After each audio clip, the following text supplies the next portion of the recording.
Islamabad social media पर दावा किया जा रहा है कि भारत ने पाकिस्तान के 2 F-17 लड़ाकू विमान को मार गिराया है। हालांकि इसकी पुष्टि नहीं की जा सकी है। इस दावे के समर्थन में पाकिस्तानी सेना की मीडिया विंग ISPR के डायरेक्टर जनरल अहमद शरीफ चौधरी का एक वीडियो भी शेयर किया जा रहा है। इसमें अहमद शरीफ चौधरी को F-17 को पहुंचे नुकसान के बारे में सच्चाई स्वीकार करते देखा जा सकता है। हालांकि कई यूजर्स ने इस वीडियो की सत्यता पर सवाल भी खड़े किए हैं। भारत से तनावपूर्ण हालात और युद्ध जैसी बन रही स्थिति के बीच शहबाज सरकार की पोल खुल गई है। पाक सुप्रीम कोर्ट ने सरकार की उस अपील को मंजूरी दे दी है, जिसके तहत अब आम नागरिकों पर भी सेना की अदालतों में मुकदमे चलाए जा सकेंगे। घटना 9 मई 2023 को हुए हिंसक प्रदर्शनों से जुड़ा हुआ है, जिसके बाद 103 नागरिकों को गिरफ्तार किया गया था। अब उनके खिलाफ सैन्य अदालतों में ट्रायल होगा। यह फैसला ऐसे समय में आया है जब भारत पाकिस्तान के बीच हालात युद्ध के कगार पर हैं और पाकिस्तान की जनता सरकार से सुरक्षा और नेतृत्व कर। विदेश मंत्री एस जयशंकर ने ईरान के अपने समकक्ष को पाकिस्तान के आतंकी ठिकानों पर किए गए एयर स्ट्राइक को लेकर जानकारी दी। उन्होंने कहा कि भारत की प्रतिक्रिया निर्धारित और नपीतुली थी। पाकिस्तान पर करेंगे भयंकर हमला। ईरान के विदेश मंत्री को सामने बैठाकर एस जयशंकर ने पाक को दी चेतावनी। भारतीय विदेश मंत्री एस जयशंकर ने पाकिस्तान को दी चेतावनी। भारत और पाकिस्तान में तनाव के बीच ईरान के विदेश मंत्री सैयद अब्बास अराघची भारत के दौरे पर आए हैं। सैयद अब्बास अराघची के साथ द्विपक्षीय बैठक में एस जयशंकर ने कहा, कोटा जंक्शन के रिडेवलपमेंट का कार्य जोर शोर से चल रहा है। पूर्व में प्लेटफार्म नंबर 2 पर ब्लॉक लिया गया था। अब निर्माण कार्य के चलते प्लेटफार्म नंबर 1 के लिए ब्लॉक लिया गया है। इसके चलते करीब 43 दिन तक प्लेटफार्म नंबर 1 से किसी भी ट्रेन का संचालन नहीं किया जाएगा।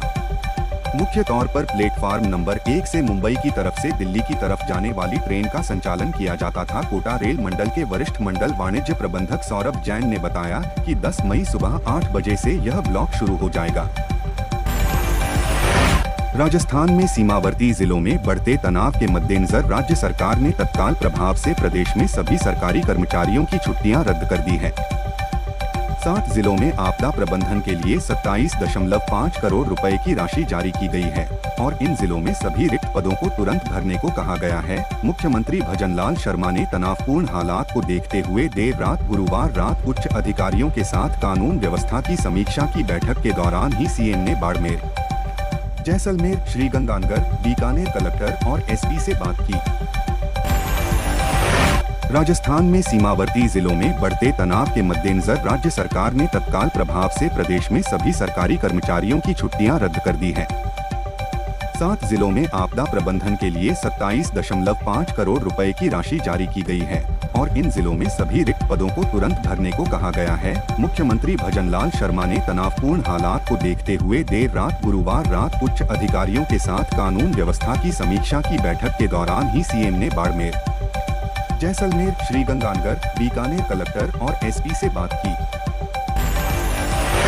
पाकिस्तान के साथ बढ़ते तनाव और पहलगाम आतंकी हमले के जवाब में भारत द्वारा की गई सैन्य कार्रवाई के बाद देश के कई सीमावर्ती राज्यों में अलर्ट का माहौल बन गया है। पंजाब, हरियाणा, राजस्थान, गुजरात, पश्चिम बंगाल और बिहार में प्रशासन ने सुरक्षा के मद्देनजर कड़े कदम उठाए हैं। पंजाब में फिरोजपुर, पठानकोट, फाजिल्का, अमृतसर, गुरदासपुर और तरनतारन जैसे सीमावर्ती जिलों में सभी स्कूलों और कॉलेजों में 3 दिन की छुट्टियां घोषित कर दी गई हैं। वहीं पुलिस कर्मियों की छुट्टियां रद्द कर दी गई हैं। हरियाणा में भी पुलिस। भारत पाकिस्तान में बढ़ते तनाव के बीच एक बड़ी खबर सामने आई है। भारतीय सेना ने सर्च ऑपरेशन के दौरान 2 पाकिस्तानी पायलट को भी कथित तौर पर गिरफ्त में ले लिया है।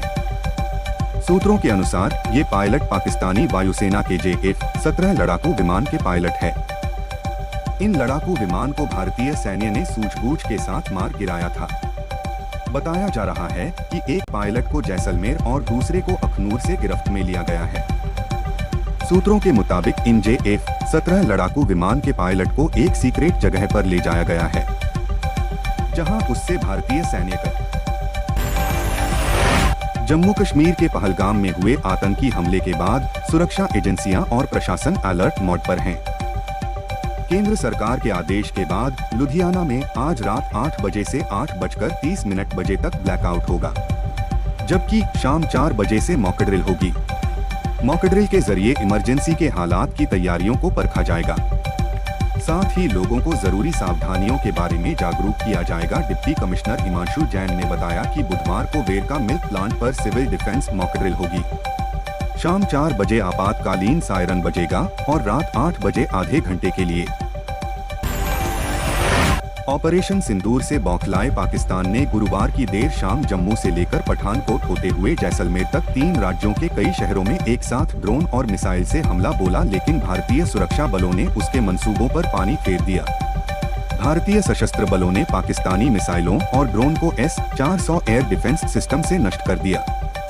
अब भारत ने इस नापाक हरकत का बदला लेने के लिए पाकिस्तान को चारों तरफ से घेर लिया है, यानी जमीन से लेकर आसमान और जल से लेकर कूटनीति के स्तर पर भारत ने पाकिस्तान की घेराबंदी कर ली है। मीर